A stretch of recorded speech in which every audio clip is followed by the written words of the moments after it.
Oséias capítulo 4, nós vamos ler o versículo 1 e o versículo 6. Assim diz a palavra do Senhor em Oséias capítulo 4, versículo 1. Israelitas, ouçam a palavra do Senhor, porque o Senhor tem uma acusação contra vocês que vivem nessa terra. A fidelidade e o amor desapareceram dessa terra, como também o conhecimento de Deus. Versículo 6. O meu povo está padecendo por falta de conhecimento. Uma vez que vocês rejeitaram o conhecimento, eu também os rejeito, como meus sacerdotes. Uma vez que esquecestes a lei de Deus, eu também ignorarei seus filhos. Só até aqui. Feche seus olhos. Deus, na Tua presença, nós te pedimos, fale conosco, Senhor. Não queremos ouvir, Pai. Na verdade, não estamos aqui te pedindo para que o Senhor fale o que queremos ouvir, mas te pedimos que o Senhor fale o que necessitamos e precisamos ouvir nessa noite. Deus, que a Tua palavra encontre solo fértil em nossos corações, que ela venha e atinja o objetivo na qual foi lançada. Senhor, que nenhuma distração venha impedir, Pai, que o Teu povo receba essa palavra. Deus, nesse momento nós repreendemos o inimigo, Pai, que tenta fazer muitas das vezes que os crentes e os cristãos fiquem dispersos no momento onde a Tua palavra é professada. E que em nome de Jesus nessa noite, Pai, tudo que o Senhor falará aqui, Pai, venha ser para a transformação, para a exortação, para a disciplina, mas que nós venhamos sair daqui transformados pelo poder da Tua palavra. Assim nós te oramos e te agradecemos, em nome de Jesus. Quem crê diz amém. Conta-se uma história de um dos grandes pregadores chamado Charles Spurgeon. Fala que Charles Spurgeon ele foi convidado para visitar uma senhora, e essa senhora já estava no que provavelmente seria os últimos dias dela de vida. E quando ele chega naquela casa humilde de um só cômodo, ele entra naquela casa, ele vê que aquela senhora é muito humilde, e ele vê que só tem outra senhora ajudando a cuidar dela. E quando ele chega e começa a falar de Deus, começa a professar a palavra, ele percebe que em cima da cama daquela senhora tinha um quadro, tinha algo escrito e tinha como se fosse um documento nesse quadro. E ele fica um pouco encabulado com aquele quadro, e ele começa a conversar com a senhora. Ele percebe que a senhora não sabe ler nem escrever, percebe que ela trabalhou toda a sua vida numa casa de família de maneira muito humilde. E ele de novo, ele olha para aquele quadro, ele começa a ver que aquele quadro, na verdade ele é um documento. E ele pergunta para a senhora, o que é aquilo? E a senhora, com lágrimas nos olhos, começa a contar para Spurgeon que aquilo era um presente que a sua patroa que faleceu tinha deixado para ela. A sua patroa, muito rica, muito próspera, deixou aquilo de presente para ela, e ela guardou e emoldurou num quadro. Spurgeon então pede para tirar aquele quadro, e quando ele tira, ali na verdade é um testamento de mais de 10 anos que se passaram, e onde aquela mulher, aquela senhora, era dona de muitas posses que tinham sido deixadas. Na verdade, o que a sua ex-patroa entregou para ela foi um testamento, e naquele testamento ela se tornaria dona de muitas das coisas que eram de propriedade de sua patroa. Spurgeon pega aquilo, vai atrás de uns advogados, e ele ainda consegue que aquela mulher receba uma parte dos valores. Mas o fato é que já tinham se passado mais de 10 anos. Talvez se aquela mulher tivesse acesso àquele conhecimento antes, tivesse acesso aos recursos, ela não teria nem chegado até aquele ponto da vida dela com aqueles problemas de saúde. Talvez conseguiria pagar os melhores médicos, talvez conseguiria ir nos melhores especialistas, teria uma casa melhor e tudo, porém ali não faria mais diferença. Ela já estava com uma doença terminal. E quando a gente olha para a vida dessa mulher que pereceu, por falta de um conhecimento. Ela não sabia o que possuía. E talvez a gente olhe e fala: como que pode, pastor? Meu Deus, como que uma mulher com tantas riquezas não sabia? Será que ninguém nunca falou? Mas parece que essa palavra, essa história e o versículo que nós lemos é atual para a gente hoje. Porque é como se Deus o tempo todo falasse para a gente: o meu povo padece por falta de conhecimento. O meu povo padece com falsos profetas por falta de conhecimento. O meu povo padece com algumas aflições porque lhe falta conhecimento. O meu povo também padece confiando em homens, confiando em cargos, confiando em outras coisas porque lhe falta conhecimento. E nada mais claro para falar sobre conhecimento do que o povo de Israel. Eles são o povo escolhido de Deus. Eles foram o primeiro a ter acesso à lei. Eles foram o primeiro a ter acesso às palavras de Deus. E o profeta Oséias está falando para eles. O profeta Oséias está sendo usado, está trazendo uma palavra de Deus para eles, dizendo: vocês estão perecendo por falta de conhecimento. Eles que beberam da fonte, eles que ouviram a palavra ali, foram os primeiros a ter acesso, agora padecem por não ter conhecimento. Eles agora padecem porque não deram crédito àquilo que era mais importante na vida deles. E talvez, quando a gente fala sobre isso, fala: por que o meu povo padece? E esse versículo responde, a gente já poderia até terminar a ministração aqui, né? Por que a gente padece? Por falta de conhecimento. Vou atrás do conhecimento, acabou. Vou atrás de aprender mais a palavra, pronto. De me relacionar mais com Deus e pronto. A questão é que analisar a vida do profeta Oséias, a história de Israel, a gente vê que isso vai sendo perdido aos poucos. A gente vai ver que são pequenas coisas, pequenas sessões que vão sendo deixadas. E o profeta Oséias, ele é boca de Deus nesse tempo. Um tempo onde Israel já não era uma só nação. Onde Israel agora tinha uma divisão. A gente tinha o reino do norte e o reino do sul. A gente tinha nesse tempo, tinha Israel e tinha Judá. E aqui em Israel, o que acontecia era que o povo tinha se esquecido da palavra. O povo estava vivendo sem dar crédito, sem lembrar do Senhor. E esse período era ruim, pastor. Não era não, irmão, você acredita? Esse período aqui talvez foi um dos maiores, de grande ascensão econômica. Um período seguro para Israel. Um período onde eles estavam crescendo, se desenvolvendo economicamente. E aqui eu já trago uma das aplicações dessa mensagem. Porque nem sempre o que está dando certo, Deus está no meio. Nem sempre o que está tendo riqueza, Deus está no meio. Nem sempre quem está no topo, Deus está com ele. Porque às vezes a gente olha e vê: olha, fulano está prosperando, eita, Deus está com ele. Às vezes não está, irmão. Eita, olha esse irmão, olha onde Deus está colocando ele. Às vezes não é Deus que está colocando, não. Pastor, me explica na Bíblia. Satanás chamando Jesus, dizendo: Jesus, se me adorar, olha, todo mundo vai se curvar para você. Satanás está levando Jesus ao topo. Quem está levando? Satanás. Então, nem todo sucesso, nem tudo que vem de bom, que a gente considera bom, Deus está no meio.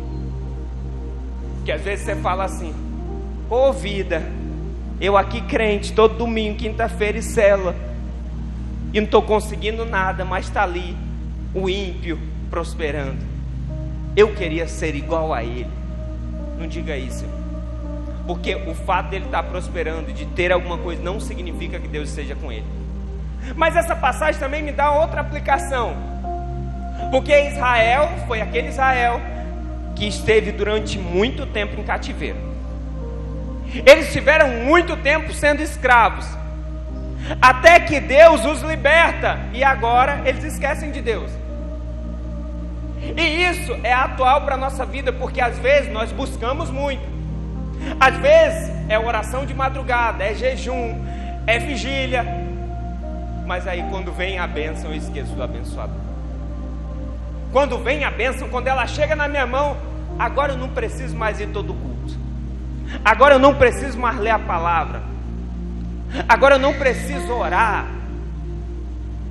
Então, a história de Israel nos mostra de que nem tudo que dá certo Deus está no meio. E de que eu preciso me lembrar de onde Deus me tirou.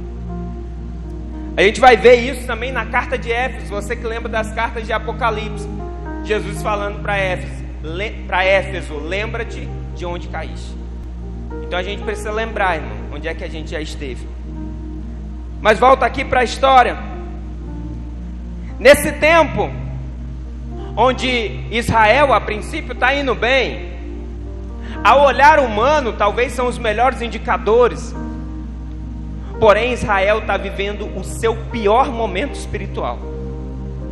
Tudo que você pode imaginar de ruim tem em Israel. É idolatria, é culto a outros deuses, é prostituição. Irmão, é um mix de coisa ruim, de distanciamento de Deus. E Deus levanta um profeta nesse tempo. E Deus levanta um profeta com uma missão muito difícil, irmão. Eu vou te falar, antes de contar a história, eu não queria ser o profeta Oséias, não. Queria não, irmão. O que Deus vai fazer com o profeta Oséias, o que Deus vai fazer através da vida dele, para mostrar para o povo quem é Deus. Quando Deus chama o profeta Oséias, Deus fala a ele, você pode conferir isso depois no capítulo 1. Deus fala para o profeta Oséias: vai numa casa de prostituição e escolhe uma mulher para você lá. Então Oséias vai na casa de prostituição, escolhe uma mulher, tira aquela mulher da casa de prostituição, leva aquela mulher para casa, casa com ela, tem 3 filhos com aquela mulher. E o que acontece depois, pastor? A mulher volta para a casa de prostituição. Você imagina Oséias andando na rua e as pessoas olhando, dizendo: esse é o homem de Deus, tirou uma mulher lá da casa de prostituição, e agora a mulher voltou e deixou ele sozinho com os filhos. E Deus fala o que para Oséias? Deus fala: Oséias, volta lá. Essa mulher que voltou para a casa de prostituição, volta lá, paga todas as dívidas dela, Oséias, e recebe ela de volta na sua casa. Difícil, né, irmão? Fala a verdade. A missão de Oséias não é fácil, mas Oséias é obediente e faz aquilo. Porque Deus está mostrando para Israel, através da vida do profeta Oséias, Deus está falando: vocês eram como a mulher numa casa de prostituição, e eu tirei vocês de lá. Eu tirei vocês de lá e me relacionei com vocês. Após eu me relacionar com vocês, vocês decidiram voltar para o erro, vocês decidiram voltar para o pecado, mas eu sou um Deus que te recebe de volta. Então Deus está tipificando a história de Israel na vida do profeta Oséias. E quando a gente olha para os versículos que são explicados, que são falados aqui, nós vamos ver que aquele povo, ele está padecendo espiritualmente, e o principal motivo é por falta de conhecimento.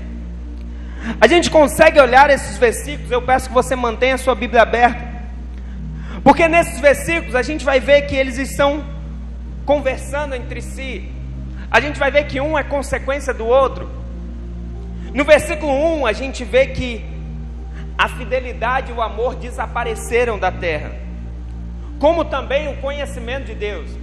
Então não existe mais, desapareceu o conhecimento de Deus. E o versículo 6 é a caminhada para desaparecer o conhecimento de Deus.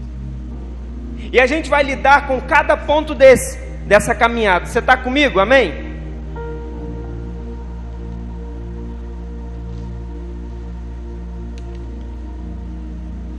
O versículo 6 começa com Deus falando: o meu povo está padecendo por falta de conhecimento. Eu queria falar que nessa noite aqui, nesses 3 pontos, mesmo você que já é cristão, você que é líder, você que é visitante, nesses 3 pontos vão englobar todo mundo. Você que é criança, Gael, vai englobar todo mundo. E o primeiro ponto, quando fala, o meu povo padece por falta de conhecimento. A falta de conhecimento aqui, quando a gente vai olhar o contexto, os versículos antes, os versículos depois, talvez a maior crítica, a maior acusação de Deus aqui para o povo, seja em relação aos sacerdotes. Então quando eu falo que tem palavra para todo mundo, tem palavra para mim também. Deus me corrigiu nessa palavra. E Deus fala aos líderes daquele tempo, de que eles não estão passando conhecimento. Você está com a sua Bíblia aberta? Olha o versículo 7. Deus está falando aos sacerdotes: quanto mais aumentam os sacerdotes, mais eles pecam contra mim. Trocaram a glória deles por algo vergonhoso. Eles se alimentam dos pecados do meu povo e têm prazer na sua iniquidade. Portanto, castigarei tanto o povo quanto os sacerdotes, por causa dos seus caminhos, e lhes retribuirei os seus atos. Os sacerdotes eram os responsáveis por ensinar, mas não estavam ensinando. Os sacerdotes eram os responsáveis por passar a palavra, instruir o povo, mas não estavam instruindo. Eram pessoas que estavam negligenciando sua função, mas não só negligenciando, como fazendo o contrário.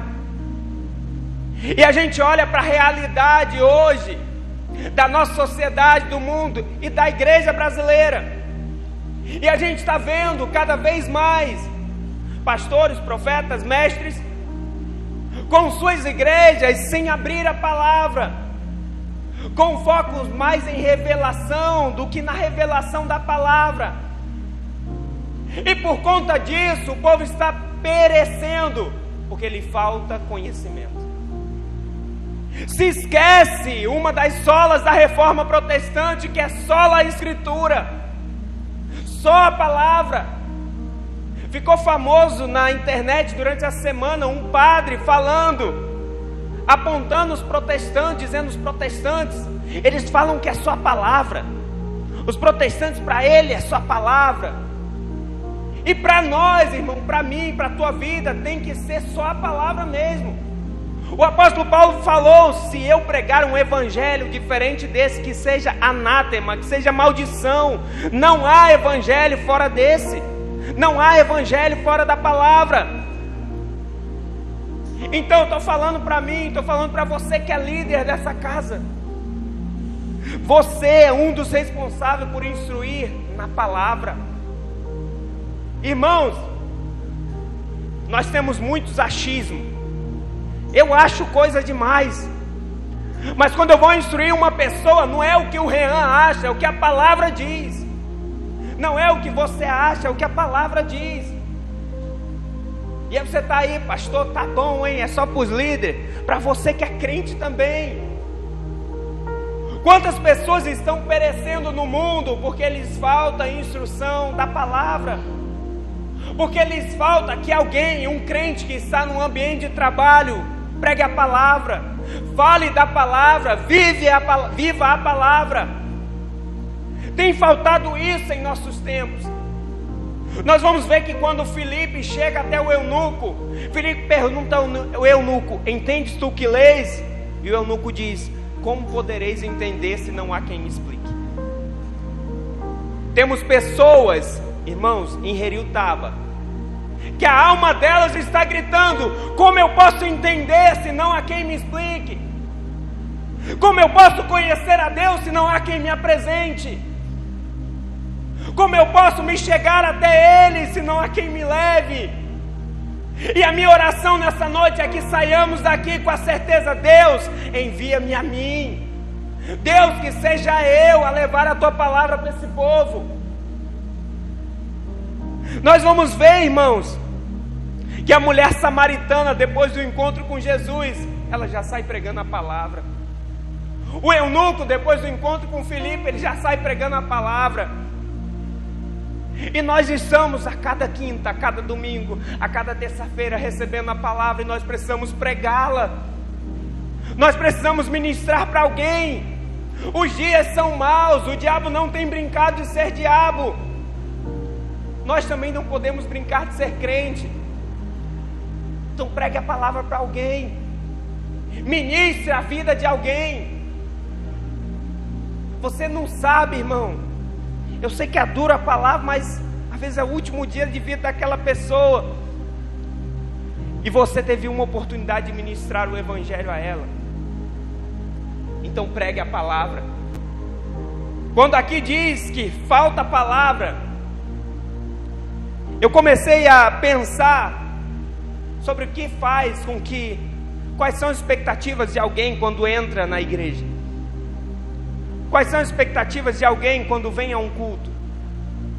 E a gente sabe que em sua maioria, as pessoas vêm pela dor. Às vezes você fala, pastor, eu vim pelo amor. Amém. A maioria vem pela dor. Mas aqui é o lugar que a pessoa vem. E aqui é o lugar que é para ser o lugar da palavra. Se ela veio precisando de encorajamento, quem dá encorajamento é o pastor Rean? Não, é a palavra. Ela veio precisando de uma disciplina, quem dá disciplina é o evangelista? Não, é a palavra. É muito ruim quando você vai a um lugar. Você vai a um lugar que tem que ter algo, e aquele algo não tem. Eu me lembro muito, irmãos, na época eu trabalhava em Cariré. Sabe, não sei se você é assim, irmão, mas eu gostava de viver perigosamente. Eu ia numa Shinerai para Cariré. E a Shinerai, ela já não pega muita gasolina. E ainda tinha aqueles esquecimentozinhos de botar gasolina. E aí eu lembro que uma vez eu saí apressado. E eu falei, vou botar gasolina no posto de Amanaiara. E aquele pontinho já ficando vermelho da moto. Quando eu cheguei no posto de Amanaiara, eu cheguei e falei, hoje eu vou extravasar, bote R$15 aí. E a pessoa pegou e falou, tá sem gasolina. O que você faz quando você vai a algum lugar? Como você vai num posto de gasolina, não tem gasolina. Você vai na padaria e não tem pão. E se você vem numa igreja e não tem palavra, irmão? Se você conhece um crente e esse crente não conhece a palavra, eu vou na fonte, mas não tem água. Não podemos ser assim. A pessoa não pode chegar e nos ver faltando conhecimento. Pastor, mas para por aí, não. No mesmo versículo 6, a palavra diz que eles rejeitaram o conhecimento. Rejeitaram o conhecimento.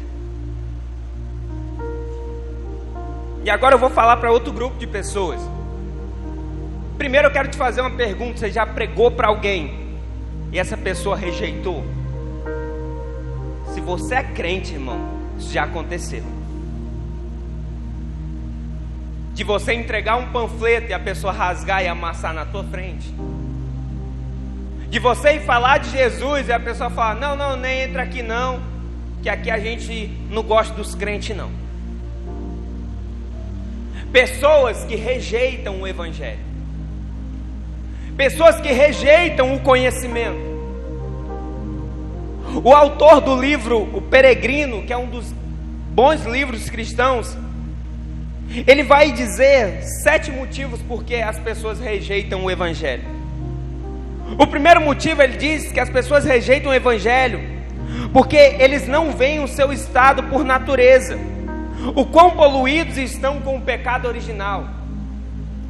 Então as pessoas rejeitam o evangelho porque elas não sabem da sua natureza. Às vezes elas olham e falam, eu sou muito bom, eu dou minha cesta básica uma vez por mês, eu não roubo ninguém, eu não faço mal para ninguém, eu não minto, olha, eu nem fumo, nem bebo, eu sou muito bom. Porém esse é o padrão do homem. O padrão de Deus é diferente. E na palavra de Deus diz que todos pecamos e destituídos fomos da graça. Então a natureza, ela é pecaminosa. Então o ímpio rejeita o evangelho porque não sabe da sua natureza. O segundo ponto que ele diz é que eles rejeitam o evangelho porque não veem a justiça de Deus contra o pecado. Eles não conhecem aquele que disse, minha é a vingança e eu darei a recompensa. Eles acham que não há consequência para o pecado. Eles acham que, não, eu pequei hoje, mas não tem nada a ver. O pecado não tem consequência.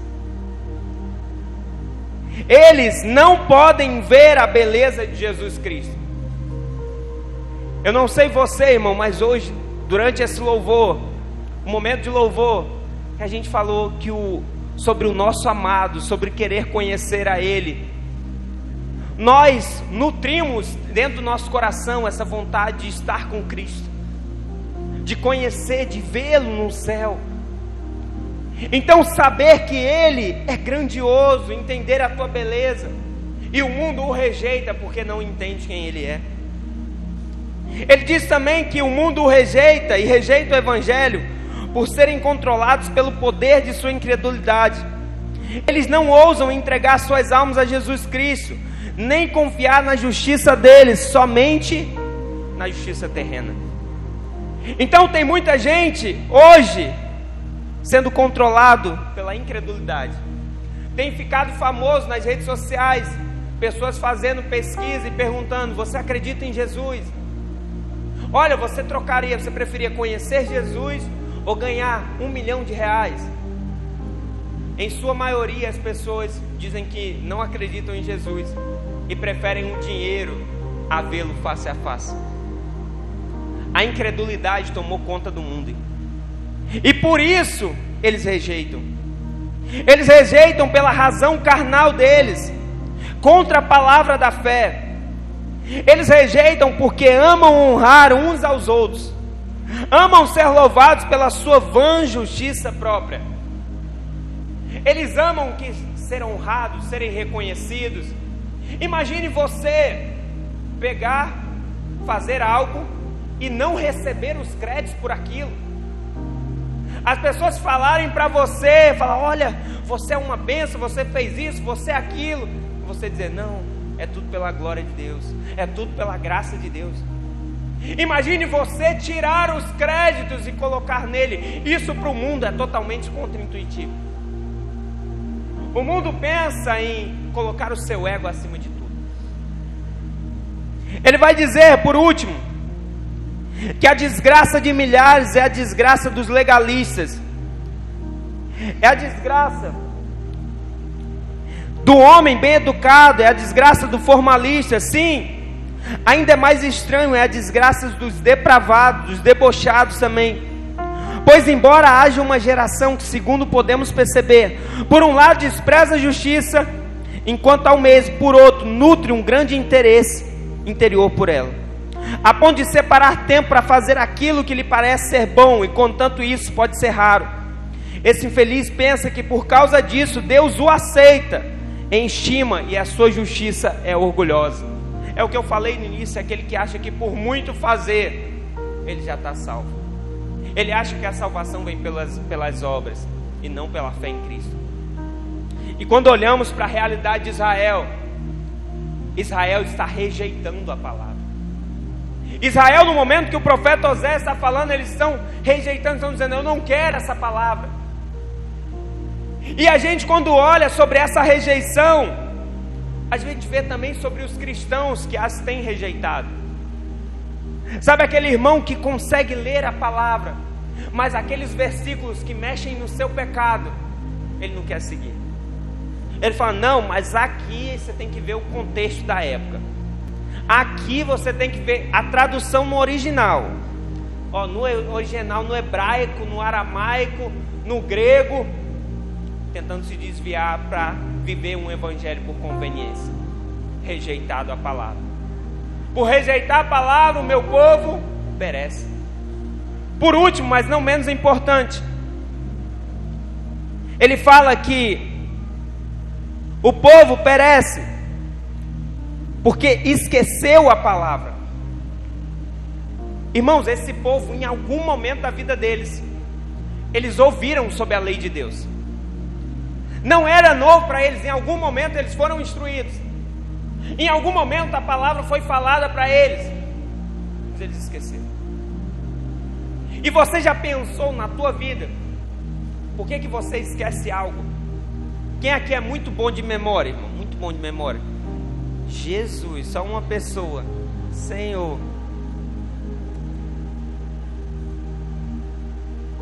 Tem mais gente, é porque não quiseram falar. Tem alguém que é médio em memória? Quem é ruim de memória? Fala, Jesus do céu. Até beber uma água.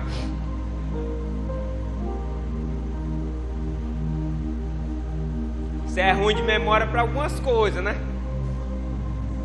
Mas a esposa, para aquilo que o marido fez de errado, está lá anotado lá na memória. Para no momento, ó, ela avisou a ele. Ele não fez. Aí na anotação dela tem escrito uma frase, que é: eu avisei. Que aí na hora que deu errado, ela tem a memória ruim, né? Eu avisei. Eu te disse. Eu te falei. Oh, memória boa, rapaz.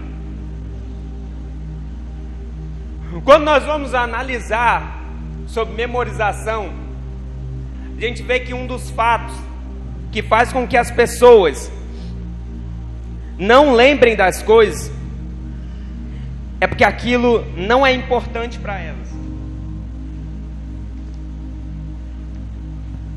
Aquilo não é importante para elas. Então, você pode lembrar, eu sei que parece estranho, mas você vai lembrar da tua época de escola. Quem aqui gostava de biologia? Uma pessoa. Duas. De química, irmão. Não, se alguém gostar, só irmão. Dois. Jesus. De matemática. Quem não gostava de nenhuma matéria? Só para eu saber. Estou vendo gente levantando a mão em todas. Educação física o pessoal gostava. Artes, fala, pastor, minhas notas em artes. Algumas matérias a gente tinha mais dificuldade de decorar. A nossa memória ela é muito seletiva sobre o que a gente considera importante ou não, sobre o que a gente acha que é crucial para a nossa vida ou não. Então, naquele momento, para o povo de Israel, o conhecimento da lei de Deus, segundo eles, não era importante. Então, eles esqueceram dos mandamentos. Às vezes a gente esquece das coisas porque a nossa cabeça está cheia de outras. Às vezes é um acúmulo tão grande de informação que o que é importante tem ficado de lado. Às vezes algumas informações triviais do nosso dia, a economia, a política. Eita, o Bolsonaro ele tá doente, lá da facada. Ixi, mas agora o Glauber ele vai ser não sei o que.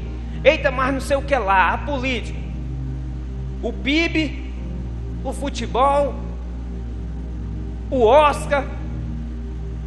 E o versículo da Bíblia vai ficando por último. E os mandamentos do Senhor ficando por último. Aí chega um momento, irmão, na célula, teve uma vez que se fez isso na célula. Ao invés de perguntar como foi a semana, fala assim: diga um versículo. Diga um versículo que Deus falou com você. Aí, irmão, a vingança nunca é plena. Mata... Não, irmão, isso está na Bíblia não, mano. Outro versículo, tem sabor de mel, mas também não está, irmão. Por quê? Porque não tem importância. E nessa mensagem eu queria trazer você para a realidade de falar: não esqueça da palavra do Senhor. Como que o Espírito Santo te ajuda no momento de provação? Te lembrando da palavra que já está dentro do teu coração. O salmista vai dizer: a tua palavra escondi, guardada no meu coração. Ele vai dizer: lâmpada para os meus pés e luz para o meu caminho é a tua palavra. Ele vai dizer: bem-aventurado aquele que não anda segundo o conselho dos ímpios, nem se detém no caminho dos pecadores, nem se assenta na roda dos escarnecedores. Antes de tudo isso, tem seu prazer. Entenda a palavra prazer, não é obrigação. Prazer na lei do Senhor, e nela medita de dia e de noite. Deus não está nos chamando, através dessa pregação, para nós estudarmos a Bíblia de maneira obrigada, não. O salmista é claro em dizer, é prazer. Eu tenho prazer em ler a palavra. Eu tenho prazer em meditar nas Escrituras. Eu tenho prazer em guardá-la, porque eu sei que Deus fala comigo através dela. E aí no momento daquela provação, vem a palavra de Deus.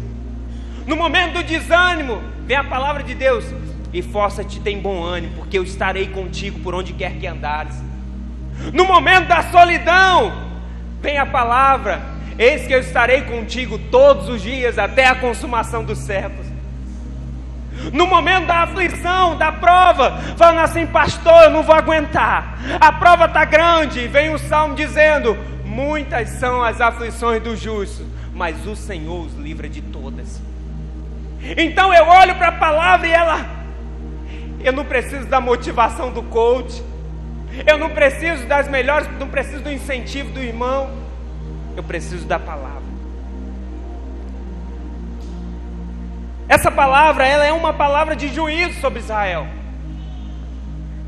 Mas o nosso Deus, Ele é tão bondoso, tão misericordioso, que a palavra de Oséias para Israel, ela não é só uma palavra de juízo, ela é também uma palavra de esperança.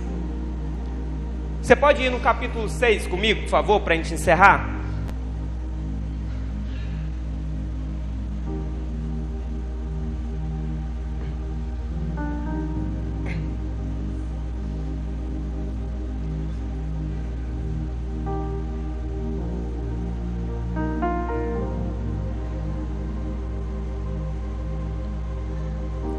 Capítulo 6.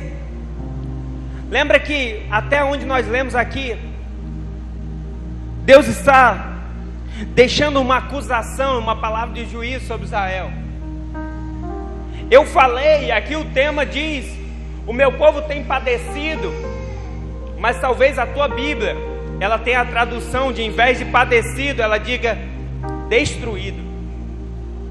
Então Deus está fazendo uma acusação séria a Israel. Mas o nosso Deus é tão amoroso e tão misericordioso que no capítulo 6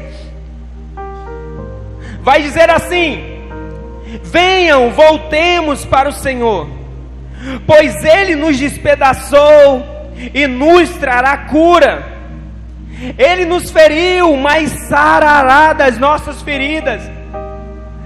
A palavra está dizendo: olha, você não deu valor ao conhecimento, olha, você sofreu, mas ainda dá tempo de voltar, ainda dá tempo de buscar, ainda dá tempo de se entregar, pois o que fez a ferida, Ele a sarará. E se toda a palavra, se toda a Bíblia aponta para Cristo, Oséias aponta para Cristo. Ele diz: depois de 2 dias, Ele nos dará vida novamente. Ao terceiro dia nos restaurará, para que vivamos em tua presença. Conheçamos o Senhor e esforcemo-nos por conhecê-lo. Tão certo como nasce o sol, Ele aparecerá.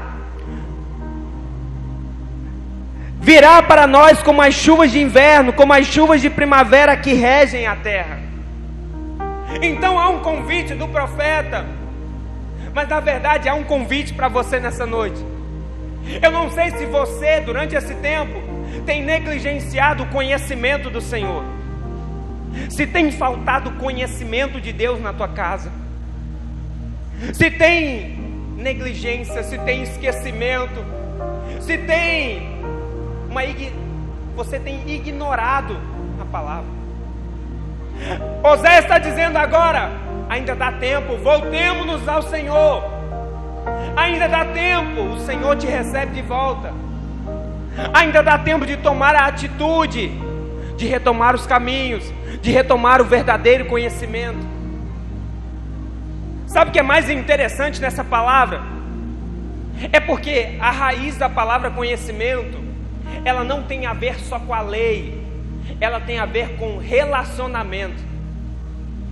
Então tem a ver com nós retomarmos a leitura, nós retomarmos a busca.